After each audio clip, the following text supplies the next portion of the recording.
Hello everybody, it's Christian. Welcome back to my channel.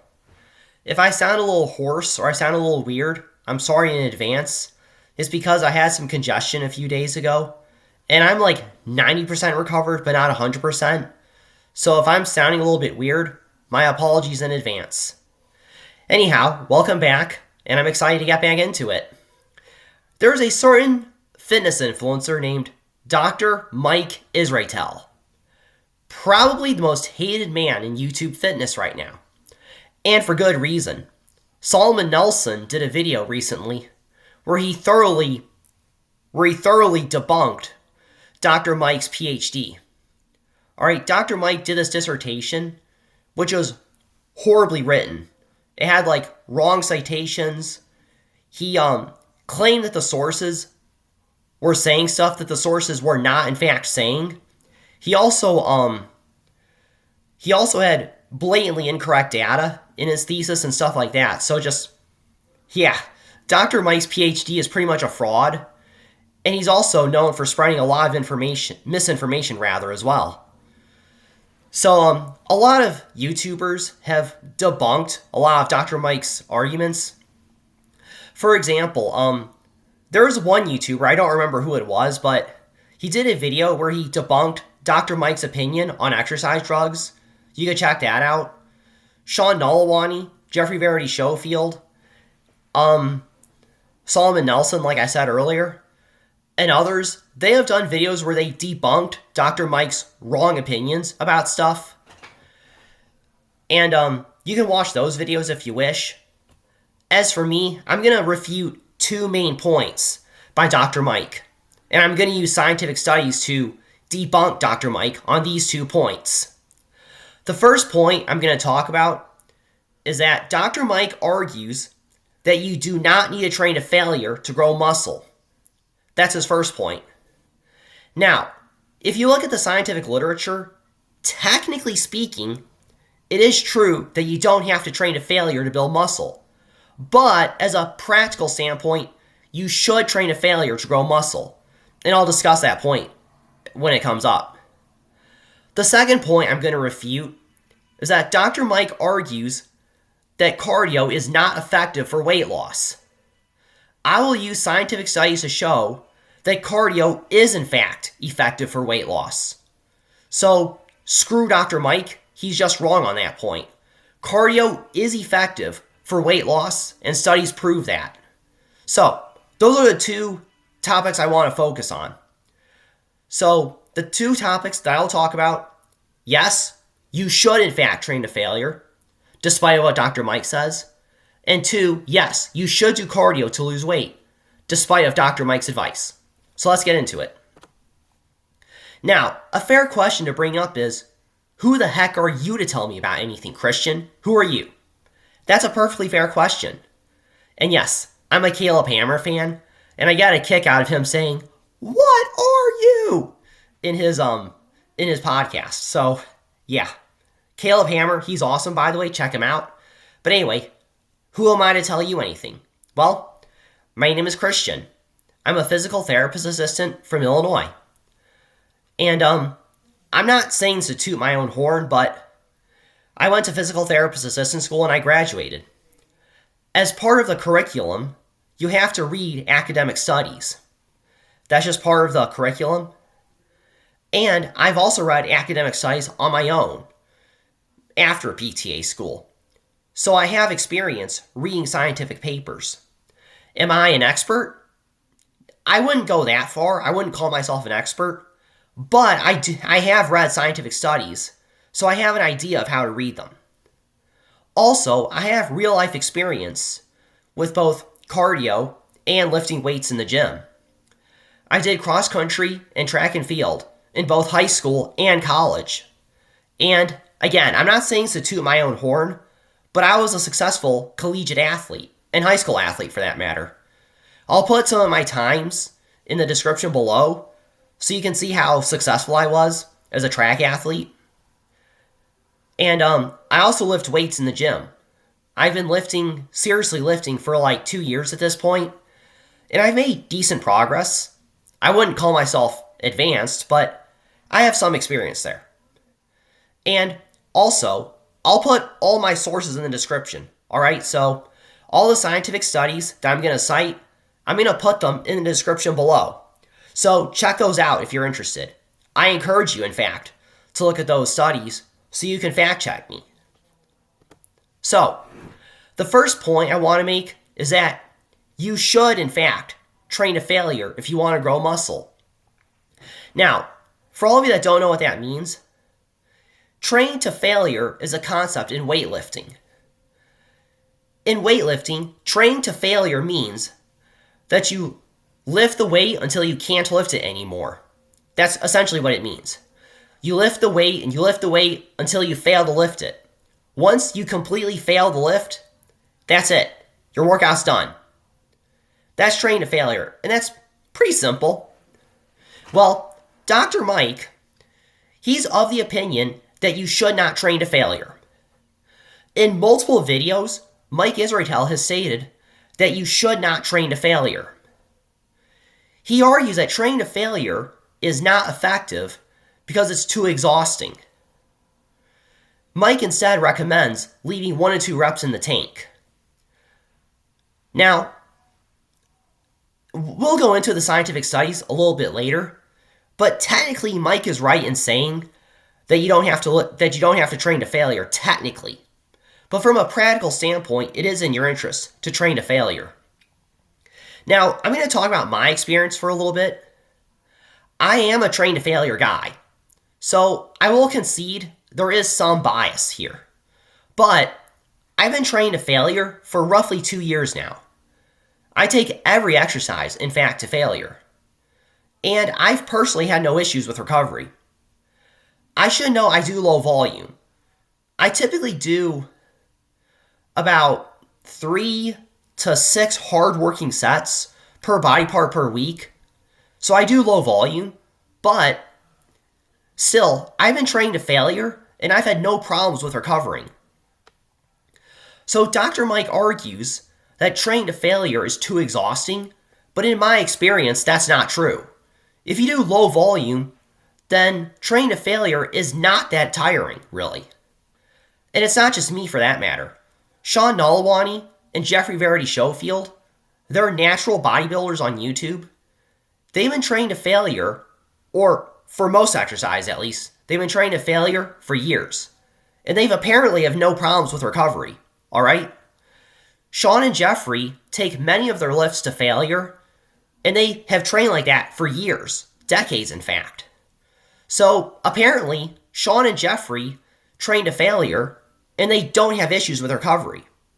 So there's that. So Dr. Mike says that training to failure is too exhausting, and therefore you shouldn't do it. But based on my experience, Sean Nalawani's experience, and Jeffrey Verity Schofield's experience, our experience here shows that training to failure is not too exhausting. So Dr. Mike is simply straight up wrong on that point. I suppose if you're doing a very high amount of volume, we're talking like maybe 13 or more weekly sets per body part, maybe training to failure can be too tiring. But like I said, if you're doing more normal volume, 12 hard sets or less per week, if you're doing normal volume, recovery will not be a problem if you train to failure. So yeah, training to failure is not inherently tiring if you do normal volume.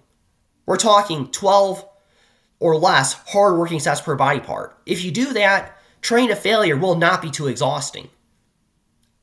This is a bit of bias coming from my part and Dr. Mike's part.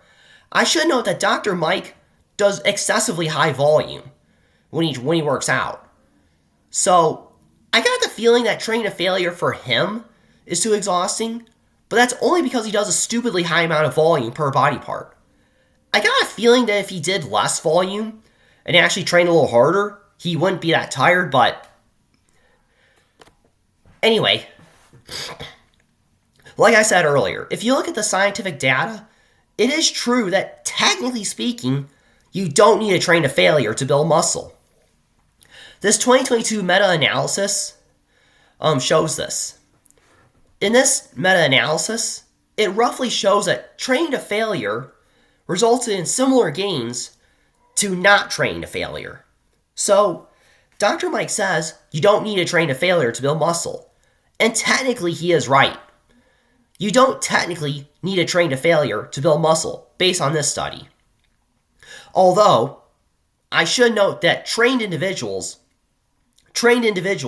saw better gains when they trained to failure. So, if you've been training for like 3 years or more, you probably should go to failure. Okay, so if you're experienced, you've been training for like 3 years or more, go to failure. All right, just go to failure if you want to grow. But if you're not particularly well trained, train to failure and not train to failure, roughly equivalent in terms of muscle growth, based on this study here. So technically, Mike is right. You technically do not need to train to failure to build muscle. However, there's a catch to this. Most scientific studies that I've looked at indicate that you have to be about 1 to 2 reps away from failure in order to grow muscle. So in other words, not quite to failure, but extremely, extremely, extremely close to it. And the thing is, most lifters do not accurately assess when they are close to failure. Most lifters will often say, yeah man, I'm about 2 reps away from failure, when they're more like 8 reps away from failure, and therefore are not trained anywhere close to building muscle. Alright, and we have scientific studies that show this. This 2017 PeerJ study and this 2020 Frontiers in Psychology study, both of them show that lifters don't accurately predict when they are close to failure. Alright, so we literally have scientific studies that show that most lifters don't accurately assess when they are getting close to failure. And this is true for both beginners and advanced lifters as well. So, leaving 1 to 2 reps in the tank sounds good in theory. But in practice, most lifters don't go anywhere near that. And so most lifters don't train hard enough to build muscle. The solution for that is pretty simple. If you don't know how close you are to failure, you can solve the issue by training to failure. That's it. Pretty simple fix. Just train to failure and you won't have issues with training hard enough. So, if you're in doubt, train to failure. Alright, that's it.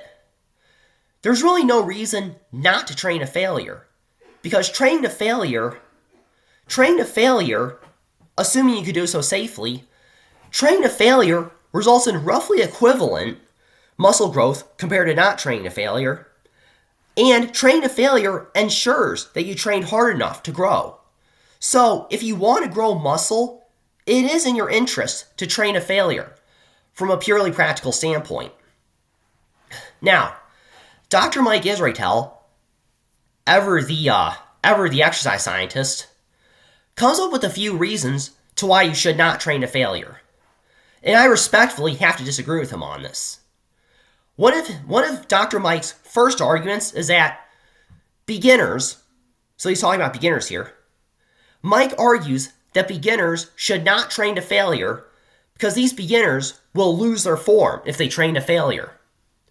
According to Mike's logic, if a beginner trains to failure and loses his or her form while going to failure, then the beginner will learn bad form and therefore won't grow. Now, I disagree with this point for 2 main reasons. The first thing is that it is possible, first of all, to keep good form and go to failure. Alright? I see people in the gym every day who are going to failure and they keep their form consistent. I remember a few months ago, I saw a guy doing front squats in a Smith machine. He was going really close to failure and his form was consistent. Alright? So he kept his form consistent even when he was getting close to failure. Similarly, I actually trained in the gym yesterday, and I was doing both bicep curls and reverse curls. Both times, I kept my form consistent. I failed on those lifts eventually, but I kept my form consistent. I was not doing this... Give me a sec. I wasn't doing this humping the bar crap. No. I was keeping my form consistent when I was failing. All right? So I can tell you from my experience and from what I've seen in the gym, people can and do keep their form consistent when they go to failure. So Dr. Mike says you inherently lose your form when you lift heavy or when you go to failure, but that's objectively wrong. People can go to failure with good form, and they do that. So Dr. Mike says beginners shouldn't train to failure because they lose their form when they go to failure. That's wrong. If you're a good teacher, you would instead teach the beginner to go to failure while also telling the beginner to keep good form. All right? So a good teacher would say to the beginner, go to failure, but keep your form consistent. That is a far better strategy than never having the beginner go to failure at all. If the beginner never goes to failure, the beginner will not ever train hard and therefore will never grow. So Dr. Mike's advice is hot garbage, plain and simple. All right, you want to teach a beginner to train hard? Good, do that. But teach the beginner to lift consistently to failure with good form, and that is far more productive than simply saying to the beginner, keep good form, but train like a wimp and never go to failure.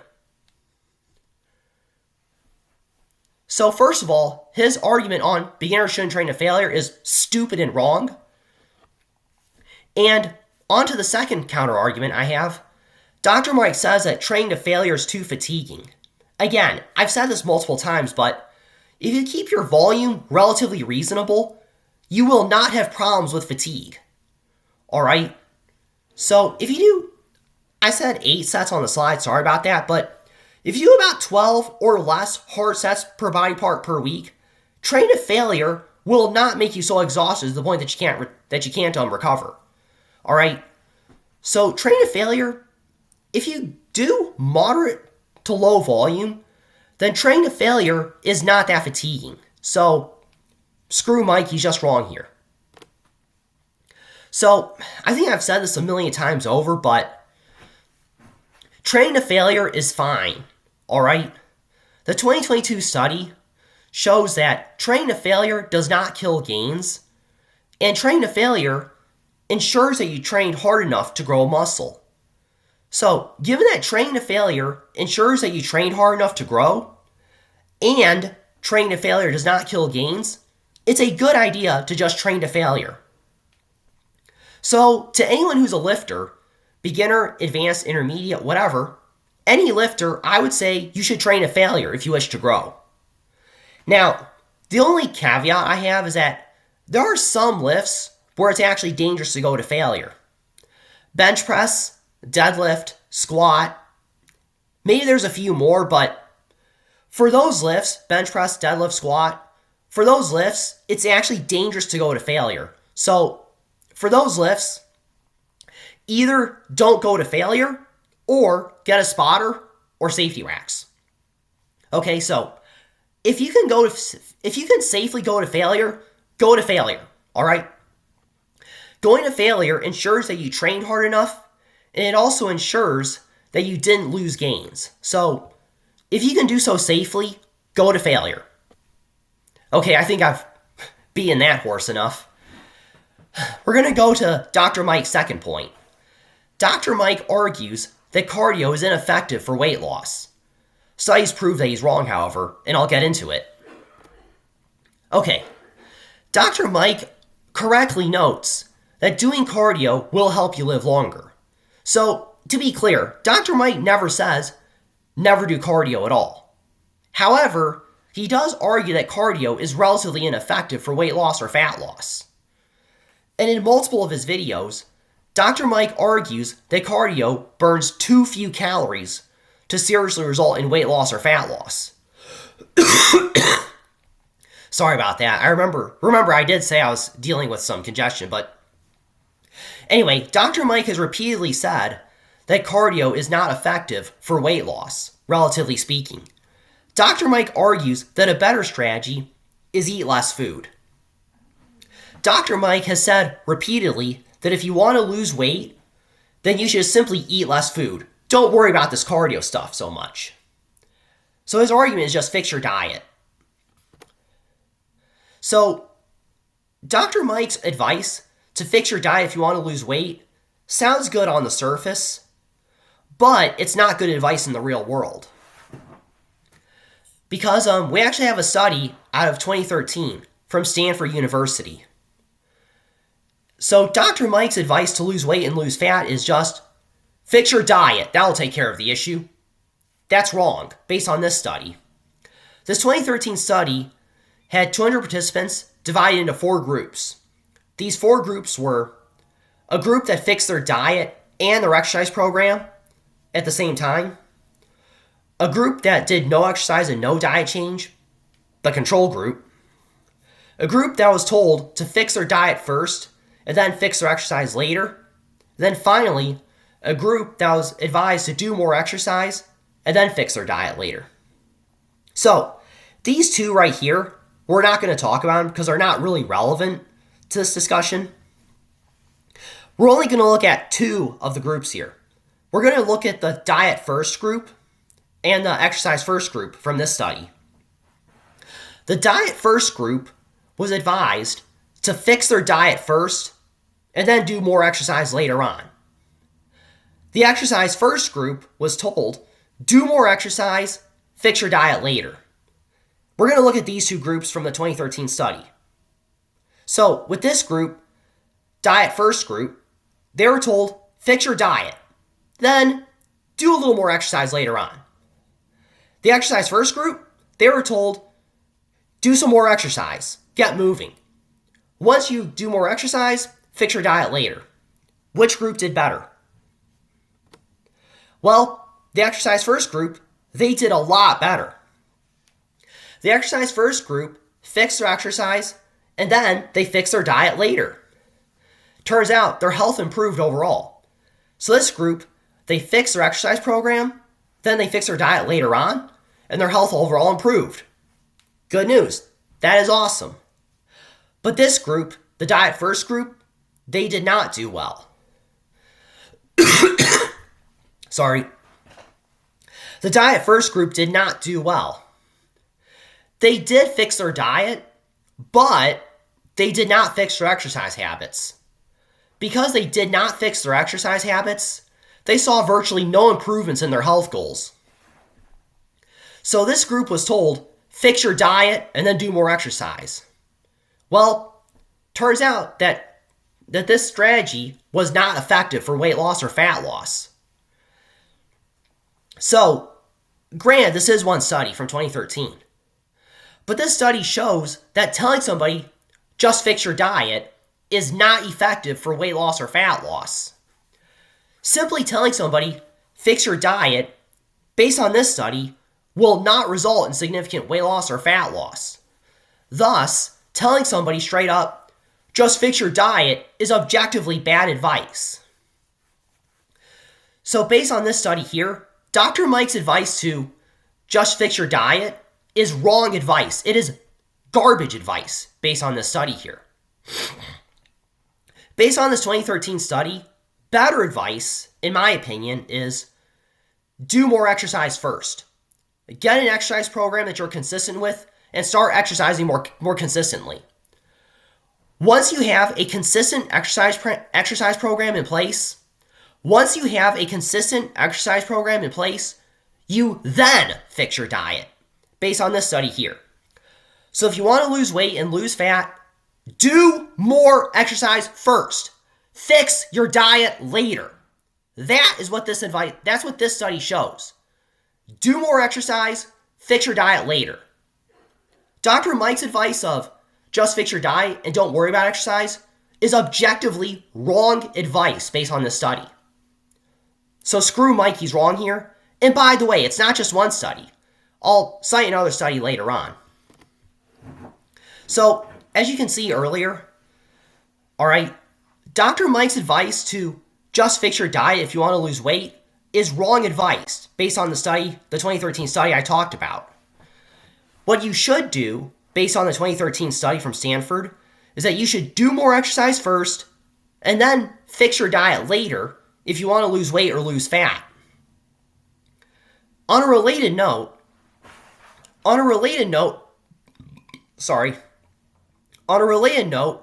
Dr. Mike argues that cardio is not effective for weight loss or fat loss. However, we have multiple studies that prove that cardio is effective for weight loss or fat loss. So when Dr. Mike says cardio doesn't work for weight loss, he's objectively wrong, because we have studies that prove that cardio works for fat loss and weight loss. Let's look at this 2019 PLOS ONE study. All right, the 2019 PLOS ONE study had 66 obese adults. They were divided into 4 groups: a control group that did no exercise, a group that only did cardio, a group that did resistance training only, and a combination group who did both cardio and resistance training. Now, the control group saw no improvements, no surprise, but the cardio-only group saw more weight loss and more fat loss compared to the weight training-only group. All right, and the combination group saw significantly more. The combination group saw significantly more fat loss compared to the weight training only group. All right, so in this study here, the cardio only group and the combination group saw way more fat loss compared to the resistance training only group. This implies that cardio is effective for weight loss and fat loss. So, based on this 2019 PLOS ONE study, cardio is absolutely effective for weight loss and fat loss. And it's not just one study, by the way.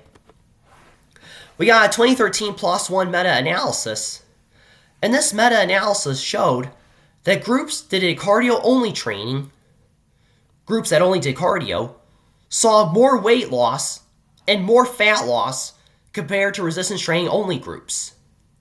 Similarly, according to this 2013 PLOS ONE meta-analysis, groups that did both cardio and resistance training lost more weight and lost more fat compared to the resistance training only groups. So, this 2013 PLOS ONE meta-analysis agrees with the 2019 PLOS ONE study. Groups that did cardio and a combination of cardio and resistance training in both of these studies saw way more fat loss and way more weight loss compared to resistance training only. These two studies show that cardio is effective for weight loss and fat loss. We're also going to look at this 1999 study published in Medicine and Science and Sports and Exercise. Now, this study was relatively interesting. This 1999 study had a no exercise control group, a group that was told to improve their diet, a group that both improved their diet and did cardio, and a group that improved their diet, did cardio, and did resistance training. Now, the diet-only group lost 3.62% of their body fat. So, the diet-only group saw some improvements. But, the diet and cardio group saw more fat loss. The diet and cardio group lost 4.7% of body fat, which is significantly more than the diet-only group. And the diet plus cardio plus resistance training group saw even more fat loss. The diet plus cardio plus resistance training group lost 8.42% body fat. So, in the 1999 study, the groups that did cardio lost more body fat compared to the group that only fixed their diet. This study shows that doing cardio is effective for weight loss, first of all. And second of all, the 1999 study shows that only fixing your diet is not ideal for weight loss or fat loss. If you want to lose weight or fat, it's better to do both diet and cardio. All right, the 1999 study shows that diet and cardio is a far better strategy than only fixing your diet. So this 1999 study further debunks Mike's fix your diet only nonsense. So, like I said, I've kind of beaten this to death already, but both the 2013 Stanford study and the 1999 Medicine and Science in Sports and Exercise studies, both of these studies show that fixing your diet by itself is not effective for weight loss or fat loss. This actual quote from the 1999 study says, "Dietary restriction alone does not appear to be an optimal strategy to promote weight loss." Exactly that. Couldn't have said it better myself. Dr. Mike just says, fix your diet if you want to lose weight or lose fat, but that is objectively garbage and wrong advice based on the 2013 study and the 1999 study. Fixing diet alone is not ideal. A better strategy is do more exercise first. You, the viewer, if you want to lose weight or lose fat, a better idea is to do more exercise first. Get a consistent exercise program in place first. Once you have a consistent exercise program in place, you then fix your diet and then you go from there. So don't simply fix your diet like Dr. Mike says. Do exercise first and then fix your diet later. And also, Dr. Mike also says that cardio is not effective for weight loss or fat loss. Well, we have a plethora of studies that show that cardio is in fact effective for weight loss or fat loss. The 2019 PLOS ONE study, the 2013 PLOS ONE meta-analysis, and the 1999 study all show that cardio is effective for weight loss and fat loss. All right? So we have overwhelming data which shows that cardio is effective for weight loss and fat loss. So Dr. Mike says cardio doesn't work for weight loss or fat loss. Well, screw him, he's wrong. We have studies that prove otherwise. Scientific studies show cardio is absolutely effective for weight loss and fat loss. Studies prove it. Dr. Mike also says just fix your diet and you'll lose weight and lose fat. But screw him, he's wrong. The 2013 study and the 1999 study show that fixing your diet alone is not an ideal solution for weight loss and fat loss. A better solution is rather do more exercise and then fix your diet later once you have your exercise plan in place. Okay, just a few final thoughts regarding Dr. Mike. I've already debunked Dr. Mike on weight loss, fat loss, cardio, train to failure, and stuff like that.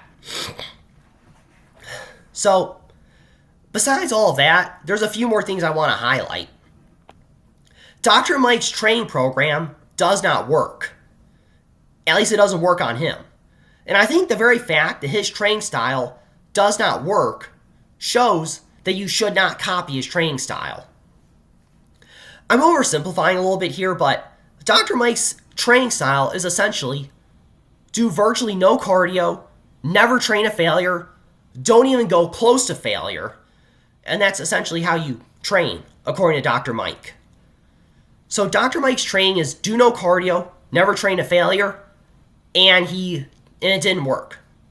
And we know it didn't work because he never got a pro card to be a bodybuilder. Dr. Mike more or less trained like this for years, trying to become a pro bodybuilder, and he could never get a pro card. All right? Dr. Mike's training is so grossly ineffective that he never got a pro card despite trying for years. All right? This man's training is so grossly inept that this man's training is so grossly ineffective that he could not get a pro card for years. All right? If his training did not work for him, then his training will not work for you. All right? Straight up. His own training doesn't work for him, so it won't work for you or anyone else. So don't train the way he does. It objectively does not work. So yes, do cardio, do train to failure, and don't do anything that he does. It sucks. It doesn't work. Another thing I want to point out is something really asinine that Dr. Mike said on a podcast recently. Dr. Mike was on a podcast with Lane Norton, and Dr. Mike seriously said that if you are increasing the weight or increasing the reps, then you are undertraining. I am serious. As stupid as that is, Dr. Mike said that. According to Dr. Mike, if you're increasing the weight that you're lifting, you're not training enough. If you're not increasing the reps in your lifts, then you're not training enough, according to Dr. Mike. That is so wrong, I don't even know how to respond to that. Okay, seriously, if you're increasing the weight for your lifts, then what you're doing is working, keep on doing it. If you're lifting and you're increasing the reps every week, again, what you're doing is working, keep doing it.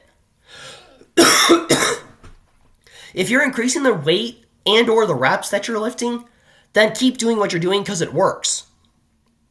So, the very fact that Dr. Mike said that increasing the weight and or reps is a bad thing shows that he's not credible when it comes to exercise science. In my book, that invalidates anything he says about anything. So, yeah. The last and final thing I want to talk about is that Dr. Mike himself is a very lazy man, and his advice caters to people that are lazy, which is a serious red flag. Alright, Dr. Mike's advice on don't train to failure sounds good because it allows you to be lazy. Alright? If you never go to failure, you're not going to train very hard, and so you're not going to grow muscle. Alright? To a lazy person, not training to failure sounds good. The lazy guy will say, wait, I don't have to train to failure. That means I don't have to train that hard. That's awesome. I'm going to be lazy in the weight room. Now, people who train hard, who are serious about growing muscle, they want to work hard, and so they do, in fact, go to failure to make sure they train hard enough to grow muscle. The lazy people in the weight room, they like to hear that they don't have to go to failure because it means they don't have to try. So his don't train to failure nonsense caters to people that are lazy. Same thing goes for Dr. Mike's advice of, you don't need to do cardio, bro. Just fix your diet. Like I said, that's objectively wrong advice based on the 2013 Stanford study and the 1999 study. But that whole thing about fix your diet, don't really exercise, that sounds good to people who are lazy. Alright, people who are lazy with weight loss, they want to hear that they don't need exercise. They want to hear that they can eat fancy foods that magically result in them losing weight. Lazy people want to hear that. But people who are serious about weight loss know that you cannot just fix your diet if you want to lose weight. A better strategy for weight loss, like I've talked about earlier, is do more exercise and fix your diet later. People who are serious about weight loss and fat loss both fix their diet and do more exercise because they know that's a better strategy. The lazy people who don't work hard at losing weight or losing fat, they do like this diet, fix your diet nonsense and they don't exercise very much because they don't want to try. They're lazy. Alright? So Dr. Mike's advice of, just fix your diet, bro, caters to people that are lazy. Any fitness influencer like Dr. Mike, whose advice caters to lazy people, is a serious red flag. And speaking of red flags and laziness, Dr. Mike himself is a lazy person.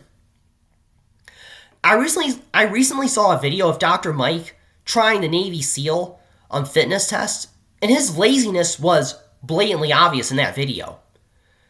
Dr. Mike himself is lazy, and the SEALs video proved that.